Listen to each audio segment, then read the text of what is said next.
What's going on, world? It is I, Timmésha, Miss Burgess, if you're nasty. And this is our community because turning pain into power is sexy. Now, for those of you who may not know me, or maybe this is your first time listening to a cast here on our community, let me just break down very quickly that when I say Miss Burgess, if you're nasty, it is just a play on words, people. As many of you know, I am a certified sexuality educator, and I've adopted Miss Burgess, if you're nasty, from our mother, Miss Janet Jackson. If you know, you know. Most people hear sexuality educator and they think, oh, she around here spreading it low. And what did Tony Braxton's mama them say? Spreading it low and laying it wide or something like that. Listen, this cannot be further from the truth. If you have listened to anything I've ever said or read anything I've ever written, you would already know. Now, I teach sexuality education to women and girls as a way to bridge together our mental health, our personal development, our emotional intelligence, and self-help. I think what plagues, I know, just based on my research and based on personal experience, I know that what plagues the minds of body and bodies of women and girls everywhere is a lack of knowledge about who and what we are, starting with our bodies. Once we learn the power of our sexuality, baby, the doors of Shangri-La open up internally inside of us. Now, I want to clarify that sexuality and sex are fundamentally different. Now, I am a comprehensive certified sexuality educator, which means I am certified to teach, on very vast subjects of sex and sexuality, but I don't teach about sex, okay? I am not a sex therapist. I am not a sex counselor. I don't want to teach you how to put it on Tyrone. I can, but I don't want to teach you that. That's not what I'm here to do. There are folks out there that do that, but that's not what I do with my certification. That's not what I do here in our community. Especially because I'm working with girls, ages 13 and adolescents up to 25, okay? Young adults and young girls. So just to clarify, that's not what I do here. Again, sex and sexuality are fundamentally different. I teach sexuality from a place of spiritual perspective, metaphorical perspective, and philosophy. I strongly believe, again, that girls and women knowing their sexuality from an energetic place of power helps to develop her emotionally and helps to develop her mentally, which is what we're lacking. So now that that is cleared up, let's get into the bulk of this message of why I'm doing this cast for y'all right now. I hope you all are having a great day, a great evening, a great night, a great morning, whenever it is that you are listening to this. Again, this is a colony. I can't take the hive because Beyonce got that. So I'll just say colony, and I am the queen bee here, Timmésha Burgess. For those of you that don't know, welcome to the colony of our community. If you're not subscribed here, what are you waiting for? Go ahead and hit that subscribe button. For those of you who are subscribed here, thank you so much. I see you. I see your comments. I see your likes. And I'm glad that what I share and teach and expose here speaks to you on a deeper level. So let's get right into it. Now, this is going to be on accepting your dark nature and how to use it to activate your power, to activate your beauty, to activate your health, to activate your je ne sais quoi, whatever, fill in the blank, to activate you, your mission, your purpose, who and what you are, to activate you to remember why you chose to come to this planet at a time such as now. Because, honey, we need you. We need you. And so this is accepting your dark nature. Now, you all know that I talk about and share the very unorthodox and taboo type of perspective, things that people consider unorthodox and taboo, and unorthodox only because the traditional beliefs, traditional religious beliefs would frown upon the things that I talk about here, right?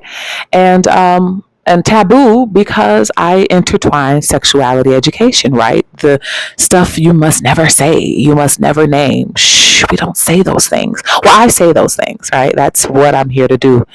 That is a part of my mission and my purpose. And so when I say unorthodox and taboo, that's what I mean. But the unorthodox and taboo is not so much anymore. People are ready for this stuff, and I'm here for it. So again, this is going to be on accepting your dark nature and how to use it for whatever it is you want to use it for. Again, to glow up, to be more magnetic, to be even more attractive, more beautiful, more intelligent in your wellness, to be more healthy, to be more whatever it is that you are that you have been suppressing and hiding and demonizing and vilifying from the world, but especially from yourself. Now, first I want to share when I talk about your dark nature. We've all got it, y'all. Okay, we all have, and I say dark nature meaning your shadow nature. We all have these shadow elements of ourselves, these parts of us, again, that we hide, demonize, and vilify from the world, especially ourselves.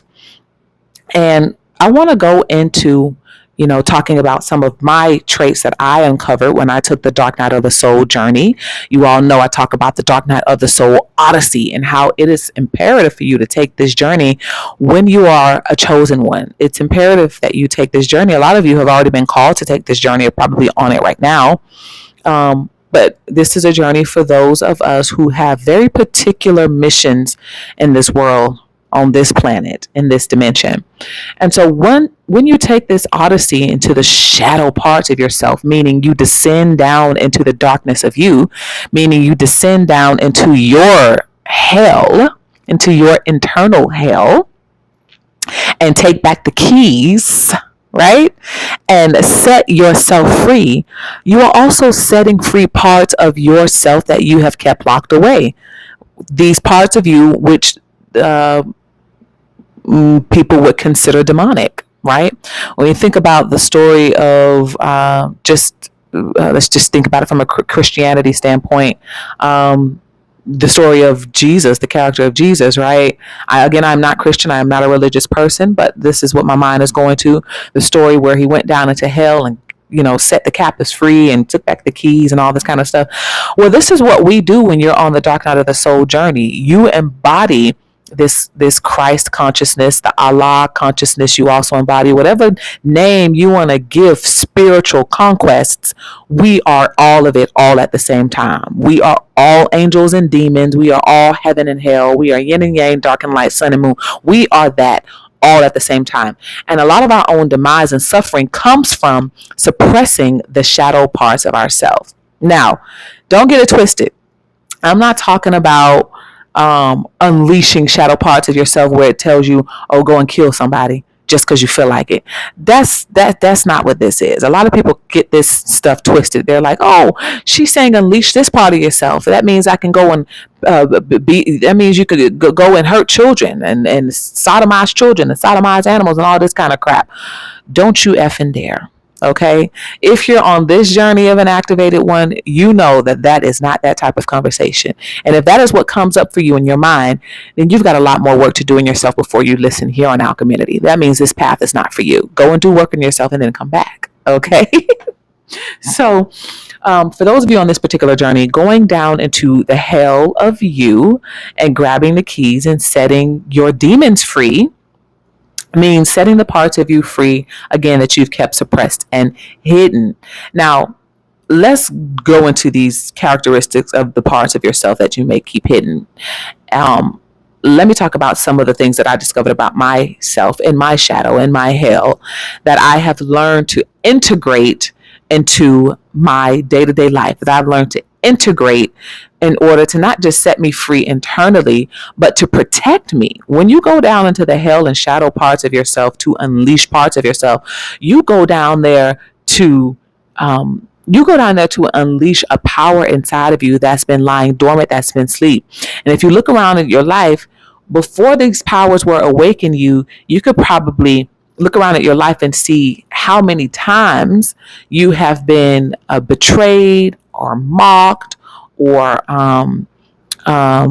lied about, how much heartbreak you might have experienced, how many stabs in the back, knives in the back that you've experienced.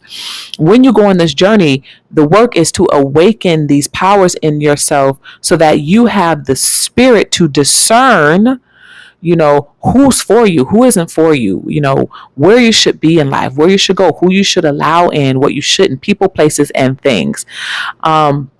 So what I discovered in myself that I suppressed and kept hidden, which was to my own demise to keep these parts of me hidden, because when these parts of me were not unleashed, it was easier to take advantage of me, right?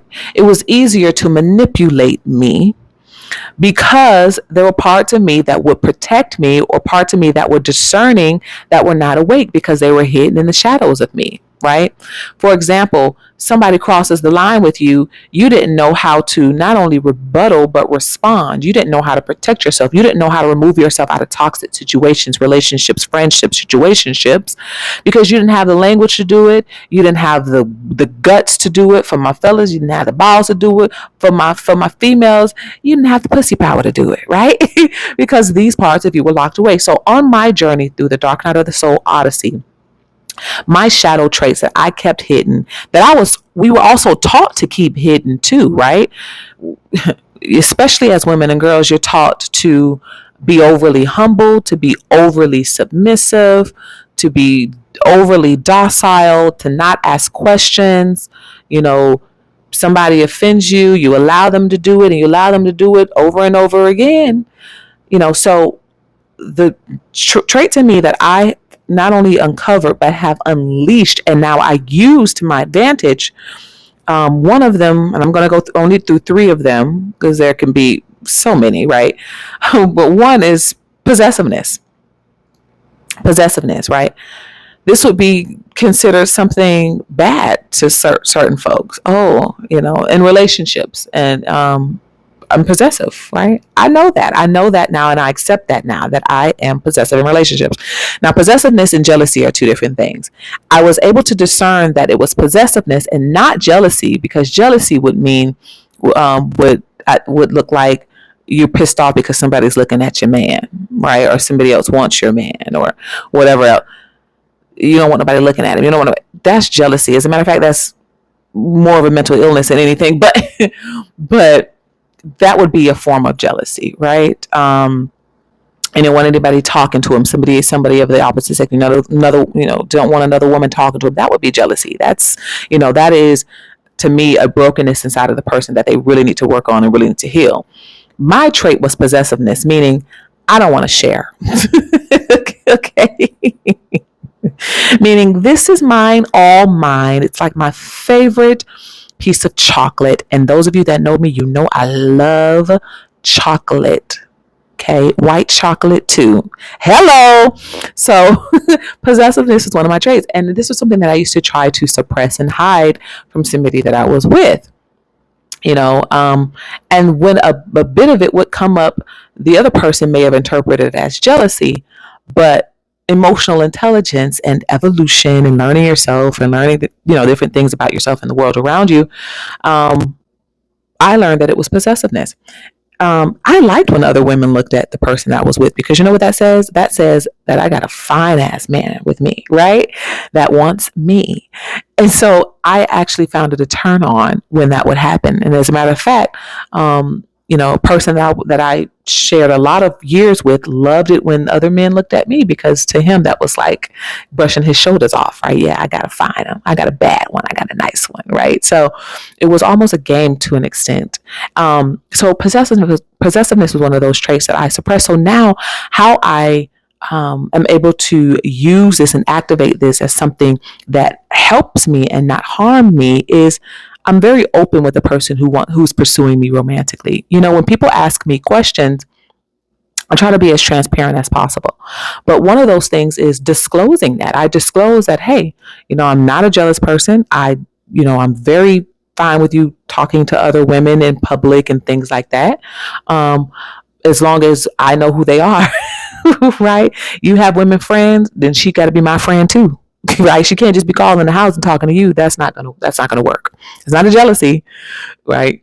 to me, that's more emotional maturity than anything. And any, I think, high value quality man would be open to that, and as a matter of fact would insist upon it, right? So I'm very open. I disclose that I am possessive, and I don't like to share my favorite piece of chocolate. A lot of times I found that this actually turns men on more than it turns them off.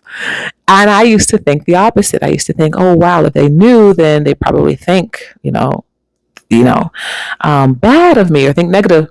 And so now I self-disclose this, not because I think it'll turn them on, which a lot of cases it does. And I just learned that just being on this journey, but because it sets me free to self-disclose. Let's see. Okay, let's go on number 2. Again, there's only 3 that I'm going to share. The other shadow part of myself that I kept hidden for a long time was that I don't like to work. I don't like to work. And what I thought that was I don't like to work, period. But what I really found out later was that I don't like to work traditional roles in society. I don't like to work the traditional 9 to 5 person. I don't like, having to get up with an alarm, set my alarm clock, having to go to somebody's office or job and, work, and then having to, I don't like that idea. And when I decided to become a flight attendant, this kind of helped me to not have a traditional role where I am, having to sit in an office. I'm able to move around and travel around and see a little bit of our world. That does definitely help.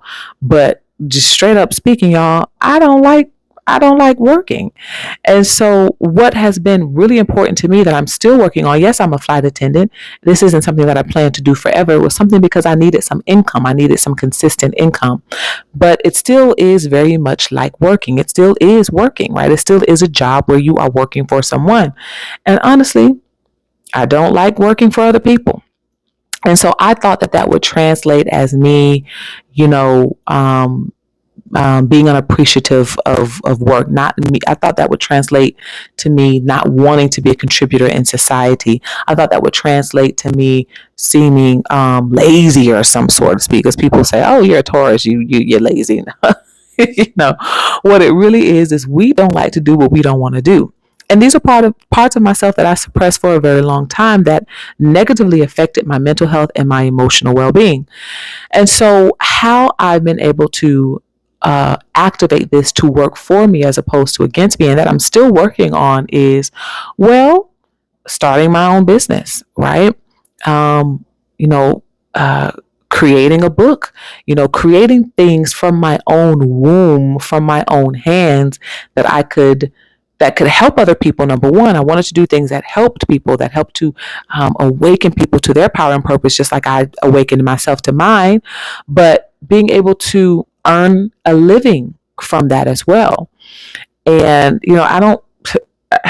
I do not agree that we're out here able to help folks and not being able to help ourselves. That's backwards, isn't it?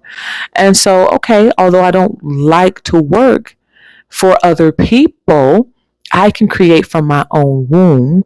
I can birth from my own womb things that people would want to invest in, that in turn helps me as well. Okay. And so this is probably something you feel the same way. You don't like working a 9 to 5. As a matter of fact, as an activated chosen one, a lot of us are not even meant to be working for other people. We are supposed to be creating and birthing new ideas into the world that people want to pour into, that people want to be a part of, that people want to invest in. And I'm not saying it's easy. It's not something that has happened overnight for me. I'm still on the journey of making that happen. Yes, I'm a published author. Yes, I put myself out there as a speaker and, working with different organizations and think tanks and things like that. But I'm not at that place completely that I know that I'm being called into. And I'm excited that I'm able to come into this truth about myself, because this is what is setting me free from having to work for people, because I don't like doing the shit. I don't like doing it. And I used to feel bad about not wanting a job because if you don't work, Timmésha, you don't eat and you can't pay your bills. And I know exactly what that's like. I made huge sacrifices and not just going out and getting a 9 to 5 when I could easily just go and do that, right? I made huge sacrifices to be without. I know what being in poverty feels like. I know what being on food stamps feels like. I know what being on unemployment feels like. I know all of that. And there's been many times where I've had to swallow the bullet and go get a job. And I've had several jobs, 2 jobs at once, you know what I mean? And still have a job. But while I'm working a job, I am planting the seeds and watering those seeds towards having more freedom, towards being more financially free, towards my mission and my purpose, and things that I desire to offer the world and be able to make a living from. Okay, so all right, let's go on to number 3. Number 3, we're already at 20 minutes. Let's go on. Anger. Ooh, let's talk about it, right? So my third shadow trait that I have hidden from the world has been anger. Let's take a deep breath on this, right? Has been anger. As a matter of fact, let me get some water. Hold on, y'all. Yep.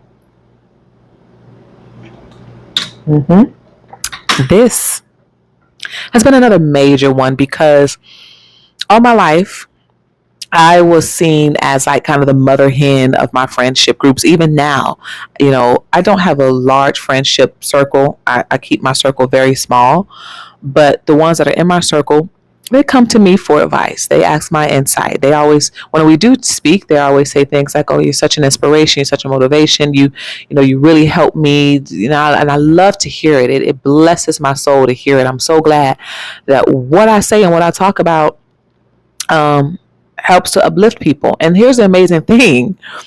What I share and talk and write about, it's not coming from a place of Pollyanna. A lot of that comes from a place of anger. Had I not been on the journey to activate my anger, I would never have been able to start Alchemynity. Now, those of you who've been on this journey with me for some time, you know that this was initially Fireside Chats for Global Women, but I've just changed the name to my brand name, Alchemynity. I would never have been able to start this channel. I would never have been. I wrote my book from anger. I started this channel from anger, right? Because I was able to channel my anger to write the book, to start this channel, to create my merch. Fear, Feminine Power is a Mental Disorder, right? To create write other articles that I've written, been a part of certain discussions and panel discussions. All of that came from anger. And when I say anger, right, I had to learn that there was such a thing as righteous anger. And I learned that there was such a thing as righteous anger when I uncovered my own anger. Because I realized my anger was coming from a place of frustration with the lies and the deceit that we as a people have been taught on this planet about ourselves and about this world around us. All of the schemes have been created to keep us stuck, to keep us stagnant, to keep us broke, to keep us broken. And so as I was uncovering these truths about the world and the world around me and, things within myself that I was told and lied about concerning me, I got really, really angry. And so my anger became a righteous cause. And so instead of me suppressing that anger, I went down to the shadowy hell of myself and grabbed the keys and unlocked the prison of where I kept my anger hidden. And I have this vision in my mind as I'm saying this, when I unlocked my anger, when I unlocked and set free my possessiveness, when I unlocked and set free the truth that I don't like to work for anybody, I was able to start a business. I was able to write a book. I was able to create a brand that has helped people all over the world. My anger became righteous anger, which in turn turned into a righteous cause that has created my purpose, that has activated my life's mission and my life's purpose. So when I put out videos from a place of righteous anger. I'm able to speak truth that most people won't. I'm able to say things that most people wouldn't dare because I have unleashed and activated my anger. And how I've been able to make my anger work for me was by activating it into righteous anger, righteous cause. I hope this all makes sense, right? When I put out videos on my TikTok, people love, I share from my experiences things that I've actually gone through. And, these are things that typically would anger the normal person or the most common person. And so I share these experiences from a place that, damn, this messed up shit really did happen to me, right? But look at how I'm able to share this story to uplift and inspire and motivate and help heal others. When I talked about, I put a TikTok video out on my YouTube, on my TikTok. It was the first video that I've ever had to actually go viral. And I talked about how I didn't like the representation of Black women at the BET Awards. And I put that out there from my righteous angry place. I did not suppress the anger. I put it out there, but righteously. And the flood of love and support on that post from people who agreed with the things that I had to say about that. And I didn't know that other people felt like I felt, but I put it out there because it was me being angry about something for a righteous cause. And so, and that video has gotten over, over 200,000 views and likes and comments from people all over the world. So I'm sharing all of this to say, going into your dark self and unleashing these parts of yourself that you were taught to keep suppressed, to keep hidden, to not speak up, to not speak your mind. Here's the thing.